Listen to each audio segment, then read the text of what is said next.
मिरज शहरात कपड्यांच्या नामवंत कंपन्यांची नक्कल करून विक्री करण्याचे काम जोमात सुरू आहे। आज अशाच एका कापड दुकानावर झारा आणि नाईकी या कंपनीने प्राधिकृत अधिकाऱ्यांनी पोलीस फौजफाटा घेऊन छापा मारल्याची घटना समोर आली।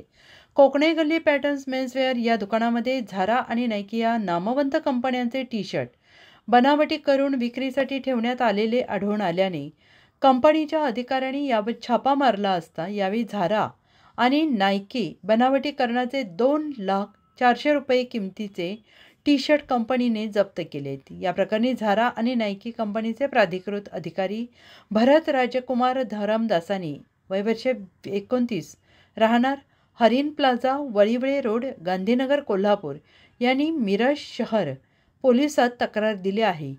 झारा आणि नाईकी या मूळ कंपनीच्या स्वामित्वाचे उल्लंघन केल्याप्रकरणी योगेश अरुण शिंदे राहणार कोकणे गल्ली यांच्यावर कॉपीराइट ॲक्टनुसार गुन्हा दाखल करण्यात आलेला आहे। या घटनेची माहिती मिळाल्यानंतर मिरज शहरातील कित्येक कापड व्यावसायिकांचे धाबे दणाणले आहेत। शहरातील काही कापड दुकानदार दुपारी दुकाने बंद करून गायब झाले होते। या प्रकरणी मिरज शहर पोलीस ठाण्याच्या उपनिरीक्षक नीलम जाधव अधिक तपास करत आहेत।